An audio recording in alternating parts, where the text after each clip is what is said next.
Dan untuk lintas langsung negeri-negeri, kita mulakan di Sarawak, Bumi Kenyalang. Persidangan Dewan Undangan Negeri Sarawak ke-19 hari ini meluluskan 2 rang undang-undang kerajaan. Perincahnya bersama Buma Win. Silakan Buma. Baik, terima kasih Atika. Rang Undang-Undang RUU Perbadanan Kemajuan Industri Perkayuan Sarawak Pindaan 2022 diluluskan pada persidangan Dewan Undangan Negeri hari ini. Di malam Menteri Sumber Asli dan Pembangunan Bandar Datuk Len Talib Saleh ketika membentangkan RUU itu menjelaskan bahawa RUU itu bertujuan untuk membuat peruntukan yang lebih baik bagi pengurusan industri perkayuan di Sarawak melalui pengeluaran lesen perindustrian perkayuan. Menurut Datuk Len Talib, RUU itu akan membolehkan Perbadanan Kemajuan Perusahaan Kayu Sarawak STIDC mengawal selia sepenuhnya industri kayu termasuk penubuhan dan operasi kilang papan yang sebelum ini dikawal di bawah Ordinan Hutan 2015. Beliau menjelaskan pindaan utama yang terkandung RUU itu ialah pengenalan peruntukan penalti bagi operasi kilang kayu haram dan aktiviti haram lain yang melanggar terma dan syarat lesen industri kayu permit sementara beroperasi.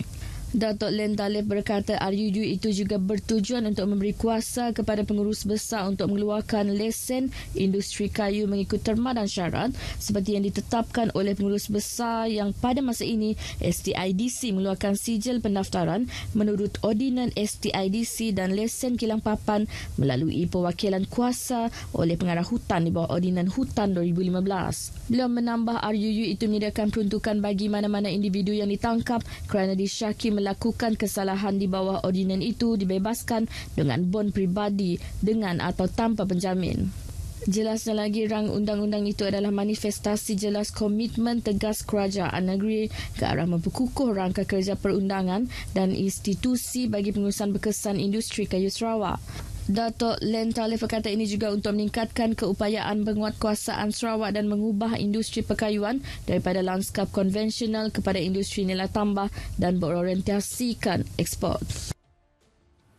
Baik, dalam pada itu, Dewan Undangan Negeri Sarawak turut meluluskan rang Undang-Undang RUU Kesihatan Awam Veterina Pindaan 2022 yang antara lain untuk menyediakan pindaan kepada Ordinan Kesihatan Awam Veterina 1999 Bab 32. Menteri Industri Makanan, Komoditi dan Pembangunan Wilayah Datuk Seri Dr. Stibar Rundi Utom ketika membentangkan RUU itu berkata, ia juga bertujuan untuk membenarkan pihak berkuasa veterina negeri mewakilkan fungsi dan tugas kepada mana-mana pegawai awam dan untuk membenarkan orang lain oleh pihak berkuasa veterina negeri untuk mengeluarkan ubat-ubatan veterina. Datuk Seri Dr. Stephen Rundi memberitahu wabak rabies di Sarawak bermula pada 1 Julai 2017 apabila kes pertama dalam kalangan manusia dilaporkan di daerah Serian. Setakat ini sebanyak 72 kawasan di negeri ini telah diisytiharkan sebagai kawasan jangkitan rabies, manakala jumlah kes rabies dalam kalangan manusia kini adalah 51 orang dengan 45 daripadanya telah meninggal dunia. Disebabkan wabak ini, Sarawak baru-baru ini telah menubuhkan Immune Belt Enforcement Team (IBET) di bawah Unit Keselamatan dan Penguatkuasaan Sarawak. IBET akan memainkan peranan penting untuk melengkapkan dan menyokong Jabatan Perkhidmatan Veterina Sarawak dalam kawalan rabies dan menjalankan program kesedaran dalam kalangan masyarakat. Justru Datuk Seri Dr. Rundi menegaskan bahawa pindaan itu adalah penting kerana ia membenarkan anggota IBET untuk membantu jabatan tersebut untuk mentadbir vaksinasi dan menjalankan fungsi serta tugas berkanun berkaitan pihak berkuasa veterina negeri untuk menghapuskan dengan berkesan wabak rabies di Sarawak. Seramai 4 ahli telah mengambil bahagian dalam membahaskan rang undang-undang itu. Mereka ialah Ahli Dewan Undangan Negeri Adun Tebedek, Dr. Simon Sinambada, Adun Batu Kitang, Lo Keciang, Adun Padungan, Chong Chen Jen dan Adun Opar, Billy Sujang. Perjanjian Penyelesaian Komersial CSA mengandungi klausa kerahsiaan yang mengikat melarang kerajaan negeri mendedahkan syarat-syaratnya. Timbalan Menteri di Jabatan Premier Sarawak Undang-Undang MA63 Perhubungan Negeri Persekutuan, Datuk Sharifah Hasidah Said Aman Ghazali bagaimanapun berkata, objektif utama CSA adalah untuk membolehkan negeri meningkatkan hasil daripada minyak dan gas yang ditemui dan dihasilkan dalam Sarawak. Selain itu, Dato' Sharifah Hasidah menambah, ia juga bagi meningkatkan penyertaan lebih besar negeri ini dalam industri minyak dan gas di peringkat huluan dan hiliran serta untuk mendapatkan bekalan gas yang mencukupi untuk menyokong pelan induk gas negeri. Beliau menambah objektif tersebut akan direalisasikan melalui rangka kerja perundingan yang terdiri daripada Wakil Peringkat Tinggi Kerajaan Negeri, Petroleum Nasional Berhad atau Petronas dan Petroleum Sarawak Berhad atau Petros. Jelasnya selepas CSA ditandatangani, Kerajaan Negeri telah mengawal semua aktiviti perlombongan minyak di kawasan pesisir Sarawak dan mengeluarkan pajakan perlombongan dan lesen penerokaan minyak kepada Petros. Dato' Sharifah berkata, Petros telah dibenarkan untuk memperoleh kepentingan ekuiti dalam beberapa kawasan luar pesisir di bawah kontrak perkongsian petroleum dan bagi kawasan penerokaan baharu, kepentingan di bawah terbuka kepada Petros. Tambahnya, peluang ini tidak tersedia kepada Sarawak dan Petros sebelum CSA ditandatangani. Beliau menjelaskan memorandum persefahaman juga telah ditandatangani antara Petros dan Petronas yang akan menyediakan kepada 1,200 juta kaki padu standard sehari gas asli menjelang 2030 untuk menyokong industri domestik sama ada dalam sektor kuasa dan bukan kuasa. Sementara itu, Petros telah menjadi agregator gas yang dibekalkan kepada industri di Miri dan Bintulu dan berusaha ke arah menjadi pengedar tunggal gas petroleum cecair di negeri ini. Dato' Sharifah menjawab soalan yang dibangkitkan oleh ahli batu lintang Si Chi Hau pada persidangan Dewan Undangan Negeri di Kuching yang meminta untuk mendedahkan syarat-syarat CSA yang ditandatangani antara Kerajaan Negeri dan Petronas pada Disember 2020 dan mahu penjelasan bagaimana ia telah dan akan menguntungkan Sarawak. Saudara, Sarawak berhasrat untuk meneroka peluang pasaran karbon menggunakan pendekatan yang boleh dipercayai dan protokol antarabangsa. Menurut Timbalan Menteri Tenaga dan Kelestarian Alam Sekitar, Dr. Hazlan Abang Hibni, Kerajaan Sarawak kini sedang dalam perbincangan lanjut dengan pihak berkaitan termasuk organisasi dan syarikat atas pelbagai potensi projek untuk kerjasama.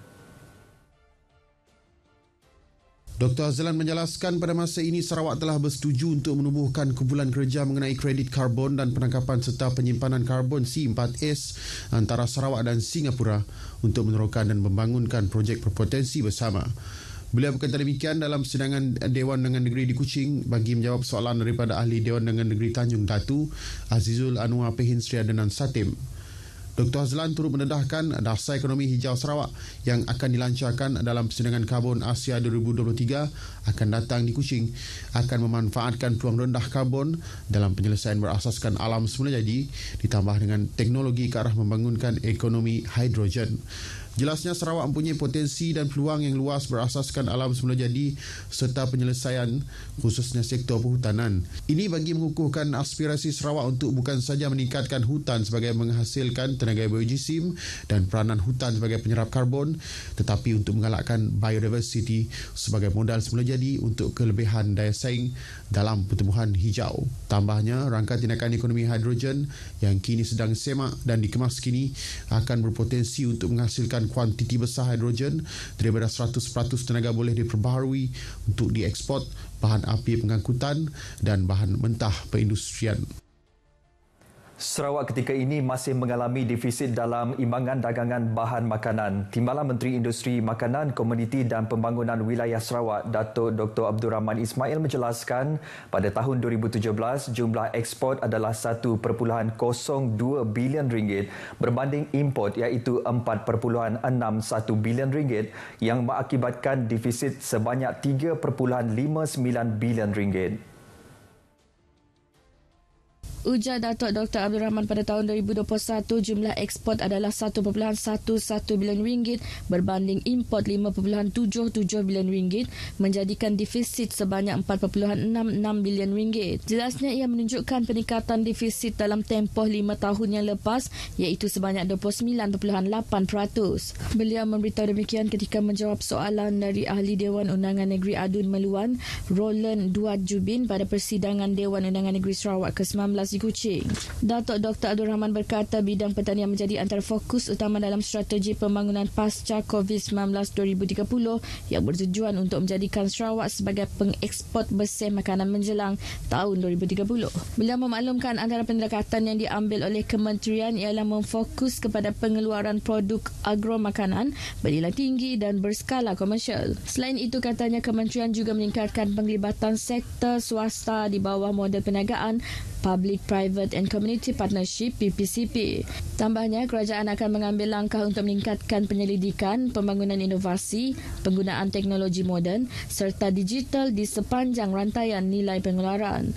Beliau berkata dalam Belanjawan Sarawak 2023, sejumlah RM509 juta diperuntukkan kepada kementerian untuk melaksanakan pelbagai projek pertanian pada tahun hadapan.